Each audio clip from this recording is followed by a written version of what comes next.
السلام علیکم ورحمۃ اللہ وبرکاتہ۔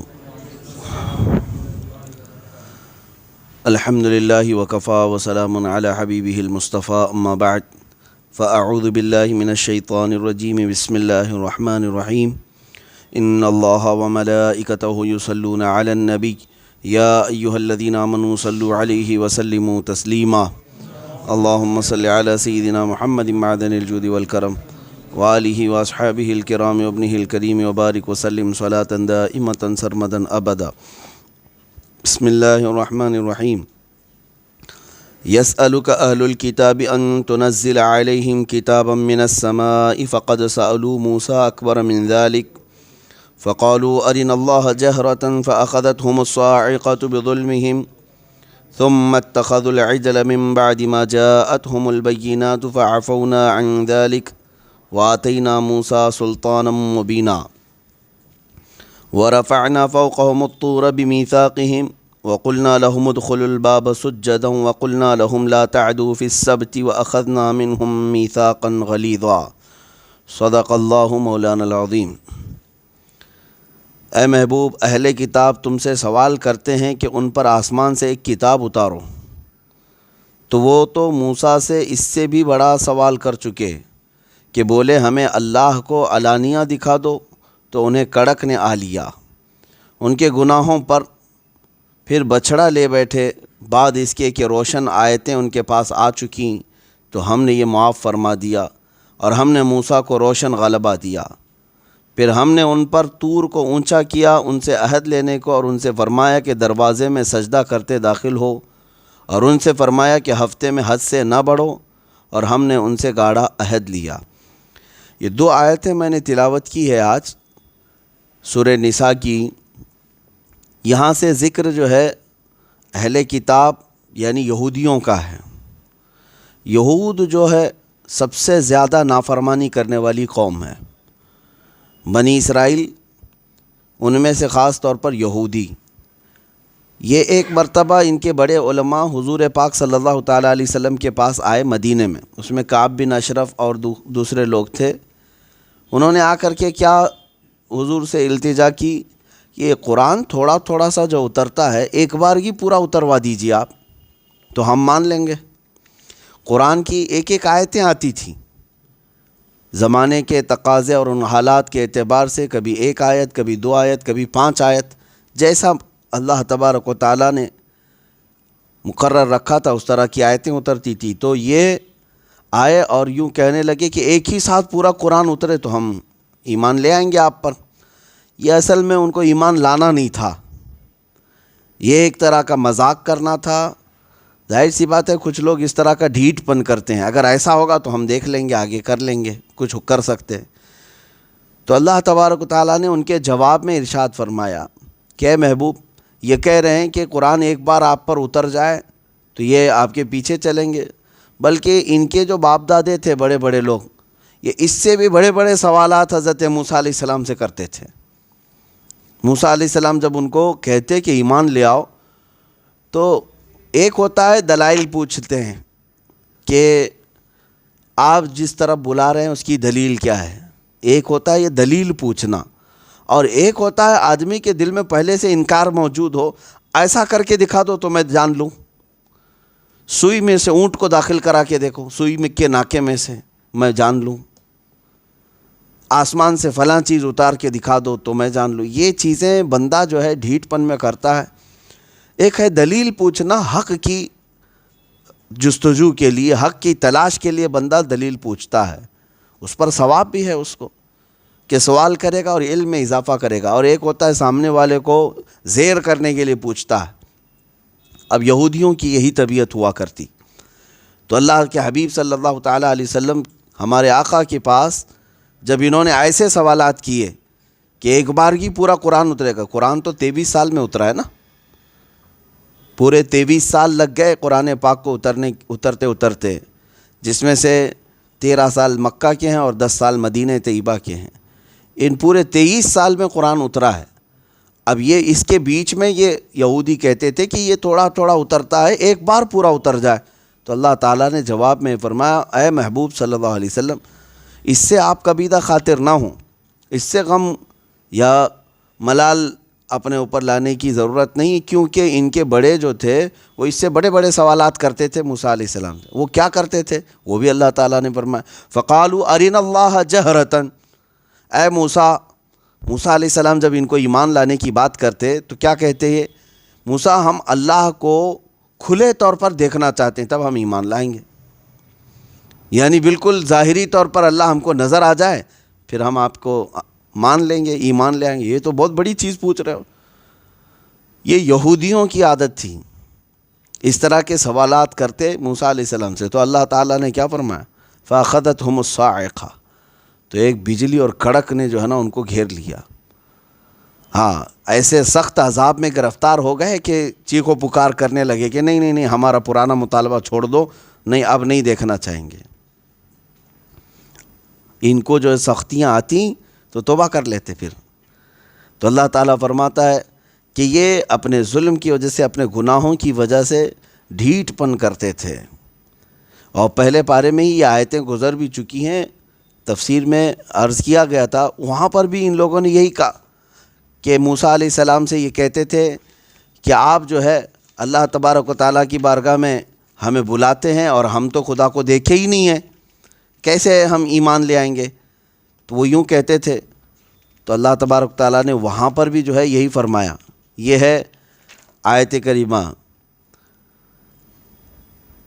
اس میں سورہ بقرہ کی آیت نمبر 55، وَإِذْ قُلْتُمْ يَا مُوسَىٰ لَن نُؤْمِنَ لَكَ حَتَّىٰ نَرَى اللَّهَ جَهْرَةً۔ یاد کرو اے موسیٰ، جب تم نے کہا اے موسیٰ ہم ہرگز تمہارا یقین نہیں لائیں گے، یہ یہودیوں کے بارے میں ہی کہہ رہے ہیں، جب تک کہ خدا کو ہم ظاہری طور پر نہ دیکھ لیں، یعنی کھل کر کے یہ دیکھنا چاہتے تھے۔ وہاں پر بھی پہلے پارے میں بھی یہ آیت آئی ہے، اللہ تعالیٰ نے فرمایا کہ پھر ان کو بجلی اور کڑک نے آ کر کے گھیر لیا تو پھر تل ملانے لگ گئے۔ جس چیز کی تمہارے اندر تاب نہیں ہے اس چیز کی خواہش کیوں کرتے ہو؟ جس چیز کی تمہارے اندر اٹھانے کی طاقت نہیں ہے اس چیز کا سوال کیوں کرتے ہو؟ تو مستحیل اور محال چیزوں کا سوال کرنا بھی جائز نہیں ہے۔ یہ یہودیوں کی اس عادت پر میں ایک بات عرض کر دوں، شان نزول تو اس کا یہی ہے کہ اللہ تبارک تعالیٰ نے ان کے رد میں ہی یہ آیت نازل فرمائی، جو مدینے کی یہودی حضور سے پوچھنے آئے تھے کہ آپ پورا قرآن ایک ہی بار کیوں نہیں آپ کے اوپر آتا ہے؟ تو اللہ تعالیٰ نے جواب میں فرمایا، اس سے بڑی بڑی چیزیں بھی ان کے بڑے دادے پوچھتے رہے، ایسے ہی سوالات کرتے تھے۔ مجھے کچھ لوگوں کے متعلق یہ بھی سننے میں ملا کہ فی زمانہ ایک بڑی گمراہی کا راستہ کھلتا جا رہا ہے پیروں کے ذریعے سے۔ میں سارے پیروں کو نہیں کہتا، سارے مشائخ کی بات نہیں کرتا، پیران نظام مشائخ اہل سنت اپنے سر آنکھوں پر، لیکن کچھ گمراہ ہیں، کچھ گمراہ گر ہیں جن کو شریعت سے کوئی تعلق نہیں۔ ان جعلی پیروں کا ایک دعویٰ یہ بھی ہے کہ ان کے مریدوں کو یہ کہتے ہیں کہ ہم خدا دکھا کر مرید کرتے ہیں۔ ہاں، یہ بات سننے کو بھی آئی اور مرید فخر سے کہتا بھی ہے کہ کیا آپ نے خدا کو دیکھا ہے؟ تو سامنے والا کہے گا کیسے دیکھ سکتے ہیں ہم؟ تو کہتے ہمارے حضرت تو بغیر دکھائے تو مرید بھی نہیں کرتے۔ ایک ایسا ہی شخص ہم سے ٹکرایا، ہم نے پوچھا کہاں دکھاتے ہیں تمہارے پیر صاحب؟ کہا بکرے کے بھیجے میں دکھاتے ہیں۔ ہاں، بکرا ذبح کرتے ہیں، بھیجا نکالتے ہیں اور اس میں جو ہے پیر صاحب جو ہے خدا کو دکھاتے ہیں، معاذ اللہ رب العالمین۔ یہ بھیجے کا ان سے پیر صاحب سے کیا تعلق ہے مجھے آج تک سمجھ میں نہیں آیا۔ کلیجے میں کیوں نہیں دکھاتے یا پھر دوسری جگہ پر؟ بہرحال لیکن یہ گمراہی کس قدر بڑھ گئی ہے میرے عزیزوں۔ بھولے بھالے لوگوں کو اس نام پر بڑی بڑی چیزیں بتا کر کے ورغلانا کہ یہ علماء تمہیں کیا بتا پائیں گے، یہ شریعت والے کیا جانتے ہیں، آؤ ہمارے پاس، ہم تو خدا تک پہنچائیں گے۔ خدا تک پہنچائیں گے؟ کون سے خدا تک پہنچائیں گے یہ پتہ ہی نہیں ہے۔ جو میرے مصطفیٰ کریم صلی اللہ تعالیٰ علیہ وسلم کا راستہ چھوڑ کر چلے وہ خدا تک جا ہی نہیں سکتا۔ بخدا خدا کا یہی ہے در، نہیں اور کوئی مفر مقر، جو وہاں سے ہو یہیں آ کے ہو، جو یہاں نہیں تو وہاں نہیں۔ یہ بات پکی ہے، حضور کا راستہ چھوڑ کر کوئی اللہ تک پہنچ سکے گا؟ اور یہ اپنے گوفے میں بیٹھ کر بڑے بڑے دعوے کریں اور یہ کہیں کہ ہم خدا تک پہنچائیں گے۔ یہودیوں کی یہی صفات تھیں، یہی عادات تھیں، وہ ایسی بڑی بڑی چیزوں کے ڈینگ مارتے تھے، بڑے بڑے دعوے کیا کرتے تھے کہ ہم ایسا کر سکتے ہیں، ویسا کر سکتے ہیں، اور ان کی گمراہی یہاں تک پہنچی کہ وہ انبیاء کرام علیہ السلام کو بھی قتل کرنے لگ گئے۔ اب آیتیں ہیں آگے، وَقَتْلِهِمُ الْأَنْبِيَاءَ بِغَيْرِ حق، یہ انبیاء اکرام کو ناحق قتل کیا کرتے تھے۔ کیوں؟ انبیاء اکرام علیہ السلام ان کو غلط روش سے ہٹاتے اور سیدھا راستہ بتاتے تو ان کے جانی دشمن بن جاتے تھے۔ آج ان یہودیوں کی صفات پر کچھ لوگ چلتے ہیں، ان کو اگر آپ گمراہی سے ہٹا کر سیدھے راستے کی دعوت دیں گے، یہ ہمارے جانی دشمن بن جاتے ہیں، یہ پیچھے لگ جاتے ہیں۔ کئی علماء حق کے ساتھ انہوں نے ظلم کا معاملہ کیا ہے، صرف اور صرف یہی کہ ان کے نفس کے خلاف یہ سننا بھی پسند نہیں کرتے۔ ان کی طبیعت کے خلاف کوئی بولے تو اس کے لیے یہ سخت ہو جایا کرتے ہیں۔ بہرحال اللہ کو ظاہری طور پر دیکھنا، علانیہ دیکھنا، کیا یہ ممکن ہے بندے کے لیے دنیا میں؟ اس کے لیے ائمہ اکرام سبوں نے یہی اتفاق کے ساتھ بیان فرمایا۔ قرآن خود کہتا ہے لا تدرکہ الابصار وہو یدرک الابصار، کوئی آنکھ اسے گھیر نہیں سکتی، بلکہ وہ سارے لوگوں کی آنکھوں کو اللہ تبارک تعالیٰ اپنے علم سے احاطہ کیا ہوا ہے، اور اگر آنکھوں میں وہ سما گیا تو محدود ہو گیا، تو کوئی آنکھ ہے ہی نہیں۔ یہاں تک کہ معراج کی شب حضور پاک صلی اللہ تعالیٰ علیہ وسلم نے جو رب ذوالجلال کو اپنے آنکھوں سے دیکھا، اس میں بھی کئی اختلافات آئے۔ اس کی وجہ یہ، میں ان اختلافات کا آج ذکر نہیں کر رہا، لیکن وہ حضور پاک کی شان تھی، ان کی خصوصیت تھی، اللہ جسے عطا کرے، لیکن دوسرے بندوں کے لیے یہ ممکن نہیں ہے۔ اور اس طرح کی طلب رکھنا بھی، جو چیز محال ہے، مستحیل ہے، ناجائز و حرام ہے۔ مانگنے کے سلسلے میں بھی اگر آپ کو یہ کہہ دیا جائے کہ جو چاہے اللہ سے مانگ لو، تو اس میں بھی لمٹ ہے میرے عزیز۔ ایسا نہیں ہے جو چاہو کا مطلب کیا ہے، جو چاہو مانگ لو کا مطلب کیا ہے؟ تو آپ آج کے زمانے میں اللہ تعالیٰ سے یہ مانگ سکتے ہیں کہ اللہ مجھے نبی بنا دے؟ محال ہے۔ میرے آقا صلی اللہ تعالیٰ علیہ وسلم کے ختم نبوت کے بعد وہ خاتم النبیین ہے، اس کے بعد نبی کا ہونا محال ہے، ناممکن ہے۔ تو کسی ناممکن اور محال چیز کا مانگنا حرام ہے، نعوذ باللہ من ذالک۔ کیا مانگنے کا مطلب یہی تمام چیزیں ہیں؟ نہیں، آپ کی بھی لمٹ رکھی گئی ہے۔ وہ چیزیں مانگو جس کا تم خود تحمل رکھتے ہو، اٹھا سکتے ہو، برداشت کر سکتے ہو، اور شریعت میں جس کے جواز کا حکم ہو۔ اور اسی لیے آپ نے بزرگوں سے سنا بھی ہوگا، اکثر جو ہے یہ دعا کرتے ہیں اللہ تعالیٰ آپ کی ساری جائز تمنائیں پوری کرے۔ جائز تمنائیں کا مطلب کیا ہے؟ یعنی تمنا انسان اگر ناجائز کر بھی لے تو اس کے لیے دعا کرنا یا پھر اس کے لیے سفارش کرنا بھی ناجائز و حرام ہے۔ بعض لوگ اس طرح کی خواہشات لے کر کے بیٹھے ہیں، ان کے لیے دعا کرنا بھی ناجائز ہے۔ جائز تمناؤں کی طلب رکھیں۔ اب یہاں پر جو سوال کیا تھا نا یہ یہودیوں نے میرے آقا صلی اللہ تعالیٰ علیہ وسلم کہ پورا قرآن ایک ہی بار کیوں نہیں اتار دیتا اللہ، تو یہ در حقیقت اللہ کے لیے ناممکن تو نہیں ہے۔ اللہ جیسا چاہے اتارے قرآن پاک کو، لیکن مولا تبارک و تعالیٰ وہ اپنی مشیت سے ہر کام کرتا ہے، تمہارے مشورے سے نہیں۔ اللہ کی مشیت میں دخل یہ تو ناجائز ہے۔ کیا تم بتاؤ گے اللہ کو کہ کتنا اتارنا چاہیے، کتنا نہیں اتارنا چاہیے قرآن؟ تم بتاؤ گے؟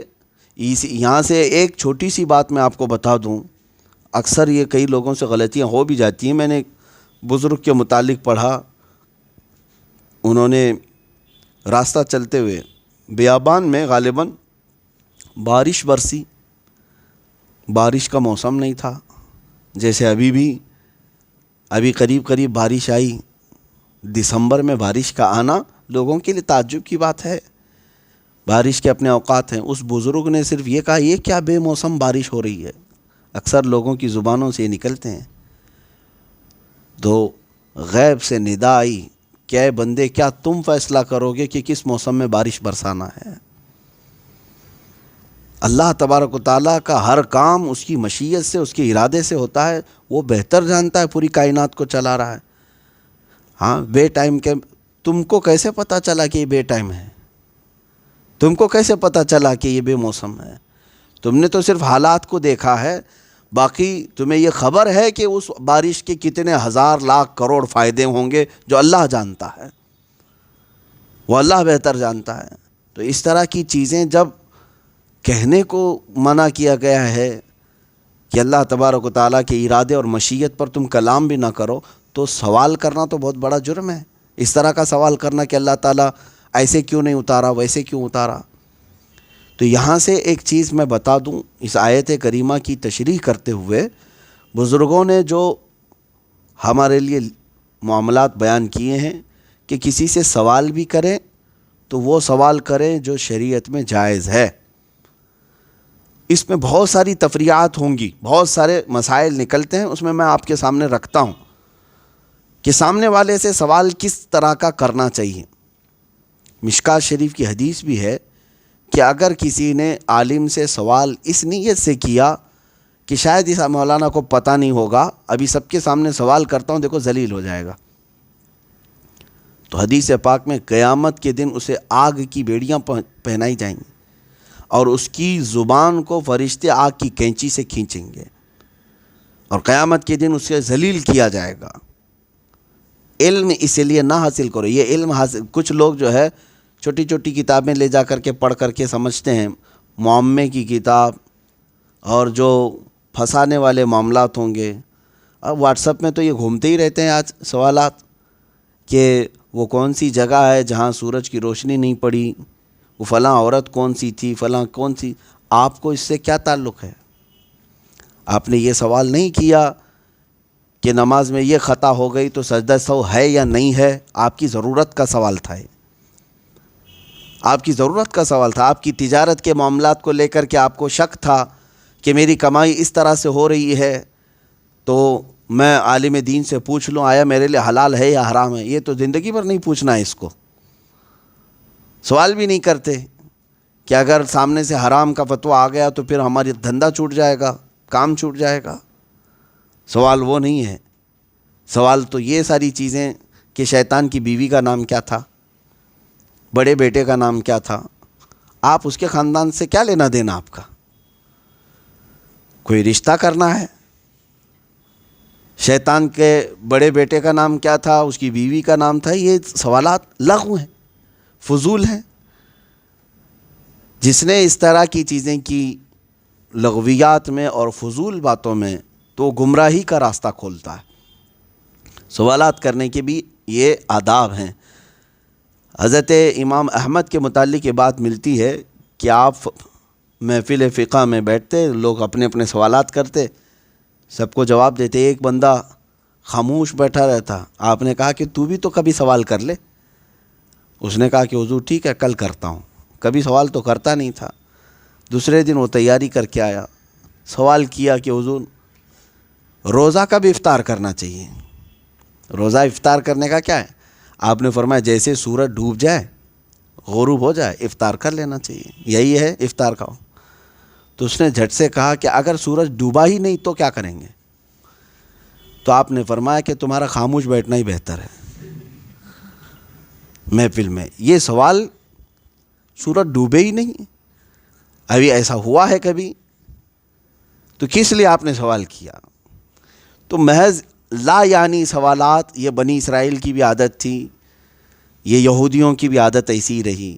سورہ بقرہ کی تفسیر میں ابھی آپ نے سنا ہوگا کہ انہوں نے سوالات کر کر کر کے اپنے اوپر مصیبتیں ڈال لی۔ کئی مرتبہ ایسا ہوا ہے۔ اللہ تبارک و تعالیٰ نے ان سے کہا تھا کہ ایک گائے ذبح کرو، ایک قاتل کو معلوم کرنے کے لیے۔ ایک آدمی کا قتل ہو گیا تھا، قاتل کو معلوم کرنے کے لیے یہ موسیٰ علیہ السلام کے پاس آئے تو اللہ تعالیٰ نے فرمایا ایک گائے ذبح کرنے کے لیے ان کو کہیں۔ ان کو ذبح کر دینا چاہیے تھا۔ وہ آ کر کے پوچھتے ہیں موسیٰ علیہ السلام سے کہ اللہ سے پوچھ کر کے بتائیں کہ بچیا ہونا چاہیے کہ بوڑھی ہو کہ جوان ہو، کس عمر کی ہونی چاہیے؟ تو اللہ تعالیٰ سے انہوں نے سوال کیا، اللہ تعالیٰ نے فرمایا نہ وہ بہت چھوٹی ہو نہ بڑی عمر کی ہو، بالکل جوان ہو۔ پھر انہوں نے پوچھا کہ ہم کو تھوڑا شبہ لگتا ہے کہ کیسا کلر ہونا چاہیے، یہ بھی پوچھ لیں۔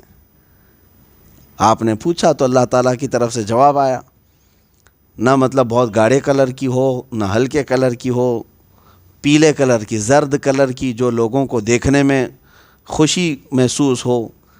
ہزاروں میں کیا لاکھوں میں بھی گائے پیلے کلر کی ملتی نہیں۔ اور پھر اس کے بعد تیسرا انہوں نے سوال کیا، اچھا ہم کو یہ بھی شبہ ہو رہا ہے کہ وہ کس انداز کی ہو، کس کے پاس پلی ہوئی ہو۔ تو اس کا بھی حکم آ گیا کہ اس کو نہ کسی نے پالا ہو، کھیتی باڑی کروایا ہو، نہ وہ کسی کا کام کی ہوئی ہو، کھیت میں جتائی کی ہوئی یا حمالی کی ہوئی اٹھائی ہوئی نہ ہو، بلکہ خود سے چر کے بڑی ہوئی ہو۔ جاؤ ڈھونڈ کے لاؤ اب۔ تو یہ کس وجہ سے ہوا؟ یہ اس طرح کی سوالات کرتے کرتے اپنے اوپر احکام بڑھا لیے۔ ایک صحابی نے حضور پاک صلی اللہ تعالیٰ علیہ وسلم سے سوال کیا کہ حج فرض ہے؟ حضور پاک صلی اللہ تعالیٰ علیہ وسلم نے فرمایا ہاں، حج جو ہے ہر صاحب استطاعت پر، اس کی تفصیل ہے کون صاحب استطاعت ہے، اس پر فرض ہے۔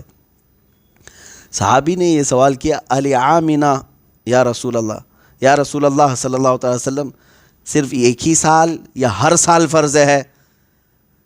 حضور پاک صلی اللہ علیہ وسلم نے فرمایا حج فرض ہے ہر صاحب استطاعت پر۔ انہوں نے پھر پوچھا کہ ہر سال فرض ہے یا زندگی میں ایک بار؟ حضور نے فرمایا حج فرض ہے صاحب استطاعت پر۔ تیسری بار پھر انہوں نے پوچھا تو میرے آقا نے فرمایا، اللہ کے حبیب صلی اللہ علیہ وسلم نے فرمایا، اے میرے صحابہ، اگر میں کہہ دوں تو ہر سال فرض ہو جائے گا۔ وہ زبان جس کو سب کن کی کنجی کہیں، شریعت ہے۔ اگر میں کہہ دیتا ہر سال فرض ہو جاتا، لیکن آپ کو مطلق کہہ دیا گیا ہے کہ ہر صاحب استطاعت پر حج فرض ہے، اتنا ہی لے کے چلو۔ تو حضور پاک صلی اللہ تعالیٰ علیہ وسلم نے بھی یہاں پر آداب بتائے کہ جب کسی کو حکم دیا گیا، جواب میں مطلق کہہ دیا گیا، جتنا آسان ہے اس پہ عمل کر لو۔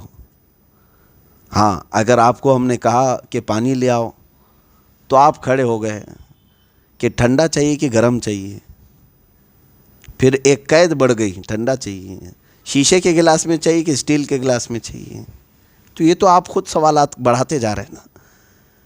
اور اس کے بعد پھر یہ بسلری کا چاہیے کہ بورنگ والا چاہیے کہ مٹکے کا چاہیے، یہ تو آپ سوالات بڑھاتے جائیں گے، وہ قید بڑھتی جائے گی۔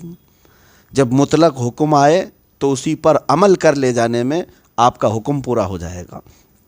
اب بنی اسرائیل کے ان سوالات کے بعد یہاں پر ایک چیز اور بھی، اللہ تبارک و تعالیٰ سے انہوں نے کیا کہا تھا کہ ہم اللہ کو ظاہری طور پر دیکھنا چاہتے ہیں۔ اس طرح کے خواہشات کرنا جو مطلب تمہارے لیے مستحیل ہے اور محال ہے، یہ بھی جائز نہیں۔ اب یہاں پر رک کر کے میں بتاتا ہوں کہ کچھ لوگ جو ہے دعاؤں کو ڈائیورٹ کر چکے ہیں آج۔ ہاں، یہ ایک بڑا گمبھیر مسئلہ ہے۔ اللہ تبارک و تعالیٰ سے دعا کرنا، سوال کرنا، وہ تمہاری آخرت کے لیے ہے اور تمہاری دین کے لیے ہے۔ جیسے اللہ تعالیٰ نے قرآن میں خود سکھایا نا، ربنا آتنا فی الدنیا حسنہ، تم دعا کرو کہ اے اللہ ہمیں دنیا میں اچھی چیز عطا کر اور آخرت میں بھی اچھی چیز عطا کر، وفی الآخرۃ حسنہ۔ تو اس میں سب کچھ آ گیا۔ لیکن اب جو ہے کئی لوگوں کا طریقہ یہ ہے، مثال کے طور پر چند دنوں پہلے ایک خاتون ہم سے سوال کرنے لگی کہ پچھلے 6 سال سے میں تہجد کی نماز پڑھ رہی ہوں، توجہ چاہتا ہوں، پچھلے 6 سال سے وہ تہجد کی نماز پڑھ رہی ہے۔ اتنی بات تو بہت اچھی ہے۔ اس زمانے میں پرفتن دور میں کوئی اگر لڑکی تہجد کی نماز پڑھتی ہے تو کمال کی بات ہے۔ باقی پڑھتی ہوگی تبھی تہجد پڑھتی ہوگی۔ میں نے تعریف بھی کیا اور دعا بھی کیا، بہت اچھا ہے بیٹا، تہجد کی نماز پڑھتی ہے اور کبھی دعا مس نہیں کرتی رات کے وقت، وظیفہ اور دعا۔ لیکن اخیر میں جو اس نے کہا وہ کس لیے کہ ان کو کسی شخص سے محبت ہے، پیار ہے، کہ وہ تہجد میں اللہ سے اس کو مانگتی رہتی ہے۔ اللہ اکبر، تمہارے 6 سال کی تہجد وہ ایک لڑکے کے لیے تھی، اللہ کے لیے نہیں۔ عبادتوں کو تم نے دنیا حاصل کرنے کا ذریعہ بنایا۔ ارے کوئی جائز چیز کے سوال کے لیے اگر ہم سے کوئی یہ پوچھتا کہ میں پچھلے 10 سال سے رات کو اٹھ کر کے تہجد پڑھتا ہوں یا درود پڑھتا ہوں، میری تمنا یہ ہے کہ میرے آقا کو ایک بار دیکھ لوں۔ یہ بات تو تھی کمال کی کہ تم نے ایک بہت بڑے مقام کے لیے اپنے آپ کو تم ایک مجازی عشق اور محبت کے لیے تہجد کی بات کر گئے۔ میرے عزیزو، عبادات جو ہے وہ خالص اللہ کی رضا کے لیے، تم نے اس کو ہتھیار بنایا ہے۔ کئی لوگوں کے ہاں وظیفے صرف اسی لیے چل رہے ہیں، دنیا کے لیے وظیفے۔ ہاں کسی کی بیوی روٹی ہے تو اس کو وظیفہ چاہیے ہے، کسی کا شوہر قابو میں کرنے کے لیے اس کو بھی وظیفہ چاہیے۔ تمہیں اللہ اور اس کے صفات، اللہ رب العزت کے نام اور اس کے صفات صرف دنیاوی مفاد حاصل کرنے کے لیے استعمال کرنا ہے۔ بہت سارے لوگ تو یہ وظیفے بھی بتا رہے ہیں نا، اس چیز کے لیے یہ وظیفہ، اس چیز کے لیے یہ وظیفہ۔ میرے عزیزو، تھوڑا ہوش میں آؤ۔ اللہ تبارک و تعالیٰ کی بارگاہ میں جب سوال کرنا ہو تو سب سے بڑا سوال تو یہ تھا، اولیاء اکرام یہ پوچھتے تھے کہ اے اللہ تو ہم سے راضی ہو جا، تو ہم سے راضی ہو جا، تجھ سے تجھی کو مانگ کر مانگ لی ساری کائنات۔ اگر وہ راضی ہوا تو پھر بچا کیا ہے؟ جو چاہو گے وہ تمہیں مل جائے گا۔ لیکن یہاں لوگ چھوٹی چھوٹی چیزوں کو یہ دعاؤں کے ذریعے سے، بلکہ میں آپ کو یہاں ایک بات بتا دیتا ہوں، عبادات جب تمہاری دوسری غرض سے ہونے لگ گئی تو ان عبادت کا کوئی حاصل بھی نہیں رہے۔ میری ایک پرانی تفسیر کے کلپ میں ہوگا شرک خفی اور شرک جلی۔ ایک ہے شرک جلی کا مطلب ہے کہ دوسرا خدا مان لینا، نعوذ باللہ، یہ شرک جلی کھلا ہوا شرک ہے۔ اللہ کے جیسا کسی اور کو مان لینا یہ شرک ہے اور کھلا ہوا شرک ہے۔ لیکن حدیثوں میں ملتا ہے کہ اگر تم عبادات میں کسی اور کو دکھانے کے لیے عمل کرتے رہ گئے تو یہ چھپا ہوا شرک ہے، یہ شرک خفی ہے۔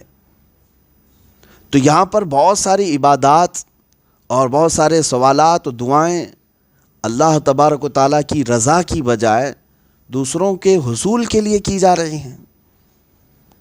ناجائز محبت پر قابو پانے کے لیے ان کو تہجد چاہیے، رات رات اٹھ کر کے اپنی ناجائز اور بے حیا محبت جس کی کوئی اصل نہیں ہے، ابتدا حرام سے شروع ہوئی اور اس چیز کو آپ تہجد تک لے جاتے ہیں۔ ہاں اب کوئی پاکیزہ لیلا مجنوں تو ہے نہیں، اتنے پاکیزہ ہوں کہ ان کے خیالات بھی معطر اور مطہر ہوں۔ بہرحال یہاں پر میں یہ اصلاح چاہتا ہوں کہ اللہ کی عبادت کرو تو خالص اس کی رضا کے لیے کرو، دنیا طلبی اور دنیا کے حصول کے لیے نہیں۔ یہ بیچ میں مجھے رک کر کے کہنا تھا کہ سوالات کرنا ہو، دعا کرنا ہو، اس کے بھی آداب ہیں، اس کے بھی آداب ہیں۔ اللہ تبارک و تعالیٰ کی بارگاہ میں وہ سوالات کریں جو اس کی شان کے لائق ہے، جو محال ہو یہ چیز کا سوال بھی نہ کریں، اور جو تمہاری ذات کے لائق نہیں اس کا بھی سوال نہ کریں۔ ہاں آپ اپنے لیے مانگ سکتے ہیں کہ اے اللہ تو مجھے اپنا ولی بنا لے، یہ اس کی شان کے لائق بھی ہے، اور آپ مانگیں تو کوئی بڑی بات نہیں، مولا اگر چاہے تو دلوں کو پاک کرتے۔ ہاں ہمارے حضرت نے یہ لکھا بھی ہے، میں گنہگار ہوں اور بڑے مرتبوں کی خواہش، تو کریم ہے خدایا تیری بندہ پروری ہے۔ ہاں بڑے مرتبوں کی خواہش کا مطلب یہ نہیں ہے کہ نبوت مانگ رہا ہے، نبوت محال ہے، یا کوئی بندہ یہ کہے کہ مجھے خدا ہی بنا لے دوسرا خدا، نعوذ باللہ، محال ہے۔ ان تمام چیزوں کو ذہن میں رکھنا چاہیے، وہ سوال بھی جائز نہیں ہے جو محال ہے۔ بہرحال یہودیوں کا یہ سوال جو میرے آقا صلی اللہ تعالیٰ علیہ وسلم سے تھا وہ تو صرف مذاق کے لیے تھا۔ اکثر ان کے سوالات حضور پاک کے پاس جو آتے تھے یہ جانچنے کے لیے لاتے تھے، یا اپنی کتابوں میں جو تورات میں انجیل میں پڑھے ہوئے ہوتے اور یہاں چیک کرنے کے لیے آتے تھے کہ دیکھتے ہیں ویسا ہی ہے ان کے پاس یا نہیں۔ اصحاب کہف کے بارے میں بھی یہ پوچھنے کے لیے آئے تھے کہ بتائیں ان کے کتنے لوگ تھے اصحاب کہف، 6 تھے، 7 تھے، 8 تھے، یہ بھی سوال ہیں۔ کبھی سوال یہ بھی کیا کہ چاند شروع میں دبلا پتلا رہتا ہے، پھر بڑھتا ہے، پھر گھٹتا ہے، اس میں کیا حکمت ہے؟ چاند کے بارے میں سوال کیا۔ یسألونک عن الروح، روح کے بارے میں سوال کیا۔ روح کیا چیز ہے، بہت سارے سوالات ہوئے، لیکن ان میں سے یہودی جو سوال کرتے تھے وہ خاص طور پر سامنے والے کو ناپنے کے لیے، یعنی رسول پاک صلی اللہ تعالیٰ علیہ وسلم کے علم کو دیکھنے کے لیے اور ان کے اوپر اتری ہوئی آیات کو چیک کرنے کے لیے، اپنے سے ملانے کے لیے کرتے تھے۔ اور رب ذوالجلال نے قرآن پاک میں بلکہ دیگر مقامات پر میرے نبی کو سارے علوم عطا کر دیا تھا، اور خود فرمایا وَعَلَّمَكَ مَا لَمْ تَكُنْ تَعْلَمْ، ہم نے آپ کو وہ ساری چیزیں سکھا دی جس کا آپ کو علم نہیں تھا۔ تو جب کوئی سوال لے کر آتا میرے آقا صلی اللہ علیہ وسلم اسے تشفی بخش جواب بھی دیتے تھے۔ اچھا، اب یہاں پر یہودیوں کی بہت لمبی چوڑی باتیں مجھے پیش کرنی بھی تھی، کیونکہ اب ان کی داستان شروع ہو رہی کافی آگے تک، یہود و نصارہ یہ ٹاپک رہے گا۔ ان آیات کا تقریباً یہاں سے لے کر کے 10-12 آیتیں اسی موضوع پر ہیں، اور انہوں نے عیسائیوں کے ساتھ کیا کیا گل کھلائے ہیں۔ آج یہ دونوں بھائی بھائی بن کر کے بیٹھے ہوئے ہیں، یہودی اور عیسائی، ان کا دونوں کا متفقہ ٹارگٹ جو ہے اسلام ہے۔ جب دشمن سیم ہوتا ہے تو بھائی بن جاتے ہیں، ایسا ہوتا ہے، انسان کی فطرت ہے کہ آپ کو دشمنی ہو گئی میرے سے، تھوڑے دنوں کے بعد دیکھتے ہیں کہیں دور کا کوئی دشمن نکلا تو یہ آپ وہاں اس کو بلا لیتے ہیں، آ جاؤ ہم دونوں ساتھ میں لڑتے ہیں۔ تیسرا کوئی اور ملا، چاہے وہ کتا ہی کیوں نہ ہو، تو بھائی ہے ہمارا، کیونکہ ہمارا دشمن سب کا سیم ہے، تو کتا بھی، بکرا بھی، خنزیر بھی سب مل جاتے ہیں۔ دشمنی جو ہے سب کو ملا۔ آپ کو حیرت ہوگی، میں یہ یوں ہی نہیں کہہ رہا، یہودی اور عیسائی اتنے کٹر دشمن کہ انہوں نے اتنا قتل عام کیا کہ دنیا میں اتنا قتل کسی نے نہیں کیا ہوگا۔ عیسائیوں نے یہودیوں کو مارا ہے۔ ہاں، یہ بڑے سیدھے بنے گھومتے ہیں نا یہ آج عیسائی، یہ امن کے دائی ہیں، ہم جو ہے پیس چاہتے ہیں، شانتی چاہتے ہیں۔ کہاں کی شانتی؟ ساری شانتی کو دنیا کے بھنگ کیا ہے تو عیسائیوں نے کیا ہے۔ قتل عام کیا تھا یہودیوں کا، بیت المقدس کو 2 مرتبہ توڑا ہے انہوں نے، عیسائیوں نے، ان کے بڑے بڑے بادشاہوں نے 1-1 لاکھ یہودیوں کو ایک ساتھ مارتے رہے۔ ٹائٹس کے زمانے میں، ہرکیولس کے زمانے میں یہودیوں کو بہت مارا ہے، قتل عام کیا، اور یہودی ان کے اوپر برے برے الزامات لگاتے رہے عیسائیوں پر، صرف ان پر ہی نہیں، سیدہ بی بی مریم پر، حضرت عیسیٰ علیہ السلام پر گندے الزامات ان کی کتابوں میں موجود۔ ایک دوسرے کی لڑائیاں اتنی تھیں، اور اتنا ہی نہیں، جرمن کے ہٹلر کا جو معاملہ ہے وہ بھی پتہ ہے۔ ان کو ایک لفظ سے اتنی چڑ ہے، ہولوکاسٹ اگر کسی نے کہہ دیا تو دنیا بھر میں اس پر مقدمہ کر دیتے ہیں، ان کو تکلیف ہے اس چیز سے۔ 60 لاکھ یہودی مارے گئے تھے، بڑی مشہور بات ہے، جب یہ داستان آئے گی تو ہم اس کو بھی سنائیں گے، اس کی حقیقت کیا ہے۔ لیکن میں آپ کو ایک بات بتا دوں کہ یہ کٹر دشمن ایک دوسرے کے خون کے پیاسے، اور آج بھائی بھائی بنے ہوئے ہیں، بھائی بھائی ہیں کہ دونوں مل کر کے حکومت کریں گے، دونوں ساتھ ساتھ چلیں گے، ہم تم پر نہیں ماریں گے، تم ہم پر نہیں مارو گے۔ کیوں؟ دونوں کا ٹارگٹ اسلام ہے، مسلمان ان کے دشمن ہیں، اور انہوں نے یہ طے کر لیا ہے کہ ہم دونوں مل کر کے مقابلہ کریں گے اسلام کے۔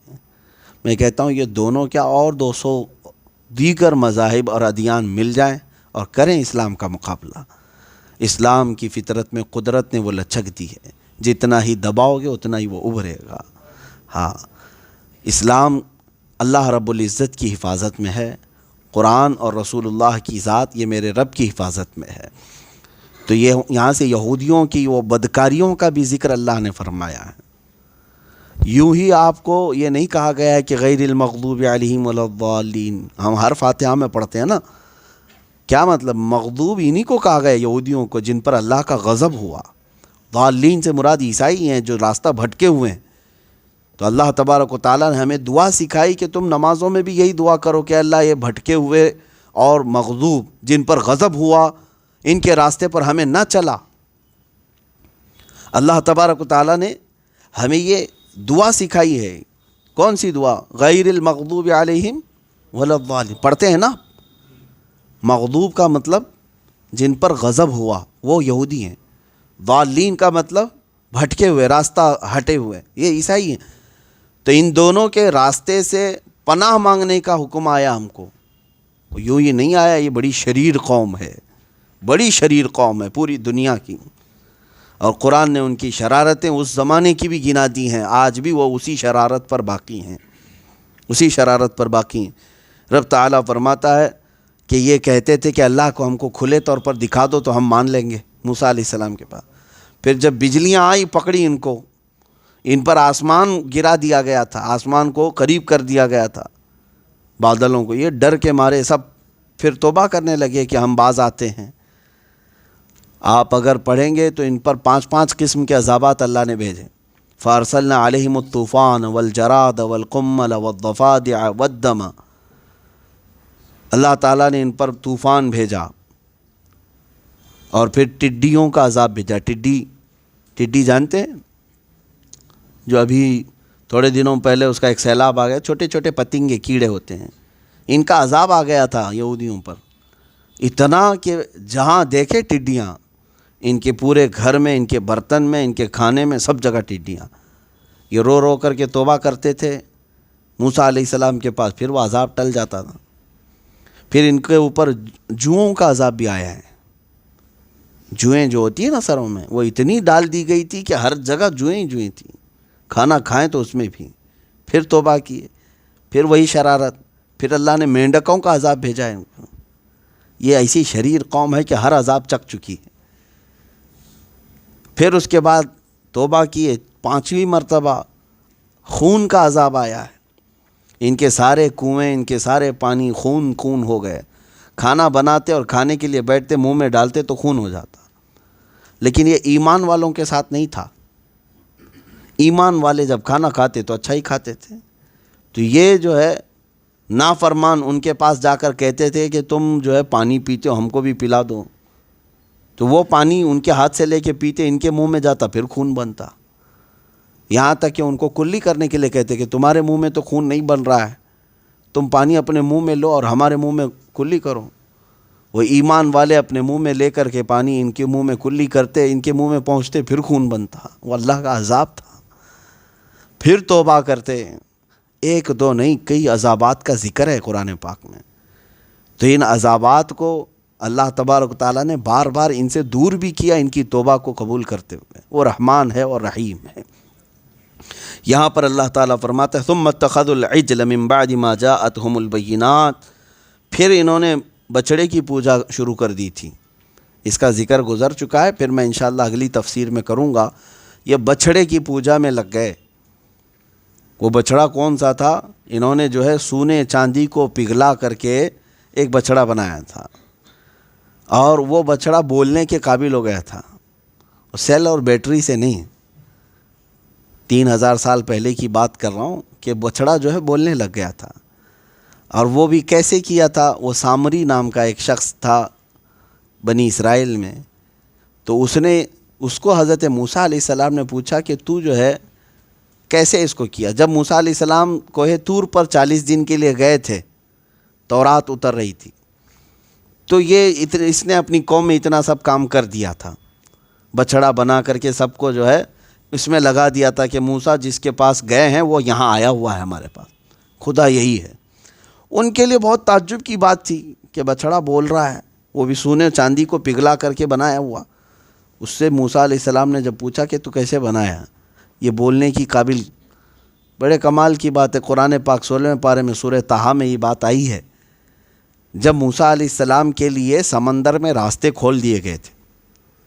آپ اپنی قوم کو لے کر کے جب نکلے تو 12 راستے نکل گئے تھے سمندر میں، آپ چل پڑے، اور فرعون اسی راستے میں آنا چاہتا تھا اپنی لشکر کو لے کر، اللہ نے پانی کو ملا دیا۔ یہ واقعہ موجود ہے۔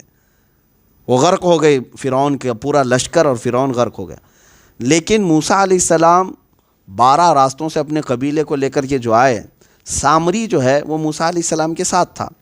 وہ کہتا ہے کہ میں دیکھ رہا تھا کہ موسیٰ علیہ السلام کا گھوڑا پکڑ کر کوئی سامنے چل رہا ہے، وہ کوئی نوری مخلوق ہے۔ وہ جبرائیل علیہ السلام تھے۔ وہ جبرائیل انبیاء اکرام علیہ السلام کی خدمت میں آیا کرتے تھے۔ وہ موسیٰ علیہ الصلوۃ والتسلیم کے سامنے چل رہے تھے۔ تو یہ سامری کہتا ہے کہ وہ فرشتہ جیسے آگے آگے چل رہا تھا، میں اس کے پیروں کے نیچے کی مٹی اٹھا رہا تھا۔ اور پھر وہ چیز لے کر کے اس سامری نے اس بچھڑے میں ڈال دیا اور اس کو بولنے کے قابل بنایا۔ یہ روایت میں نے پڑھا تو بہت عجیب بات ہے کہ آج سے 3000 سال پہلے وہ جبریل کے قدموں کے نیچے کی مٹی لے کر کے ایک بے زبان بچھڑے کو بولنے کے قابل بنایا، اور جبریل جس کے تلووں پر پیشانی رکھے، اس روحی فدا صلی اللہ علیہ وسلم کے قدموں کے نیچے کی دھول کیا وہ خاک شفا نہیں ہو سکتی؟ ہاں میرے عزیزو، گونگوں کو بھی بولنے کے قابل بنا سکتی ہے، بلکہ وہ مدینہ طیبہ کی غبار جس پر میرے آقا کے قدم پڑے ہیں وہ ہزاروں بیماریوں کا خود ہی علاج رکھتی ہے۔ اللہ تبارک تعالی ہم سب کو کہنے سننے سے زیادہ عمل کی توفیق عطا فرمائے۔ پھر اللہ تعالیٰ نے فرمایا کہ انہوں نے بچھڑے کی پوجا شروع کی جبکہ ان کے پاس کھلی ہوئی آیتیں آ گئی تھی، روشن باتیں آ گئی تھی۔ فعفونا عن ذلک، بعد میں جب اللہ تبارک و تعالیٰ نے ان کی توبہ کو معاف فرمایا اور ان کو درگزر کر دیا، اور ہم نے موسیٰ کو روشن غلبہ دیا۔ یہاں تک یہ 2 آیتیں ہیں۔ اس کے بعد کی بھی آیتیں میں نے پڑھی ہیں، وقت زیادہ ہو چکا، اگلی تفسیر میں عرض کروں گا کہ ان کی نافرمانیاں کیا کیا تھیں، یہ اپنے رب کی نافرمانی اور نبیوں کی نافرمانی کیسے کیسے کرتے تھے کہ ان کو سجدے کا حکم ہوتا تو یہ سورین گھستے ہوئے جاتے تھے، جو چیز ان کو تسبیح پڑھنے کے لیے کہا جاتا تھا تو کچھ الگ گانے گانے لگتے تھے۔ تو یہ سب ان کی نافرمانیاں تھیں یہودیوں کی، جس کی وجہ سے اللہ تعالیٰ کا ان پر عذاب، اور یہ عذاب قیامت تک ان پر ہے، لعنت اللہ تعالیٰ کی ہے، یہ مغضوب علیہم ہے۔ اللہ ان کی شرارتوں سے پوری امت مسلمہ کو محفوظ فرمائے۔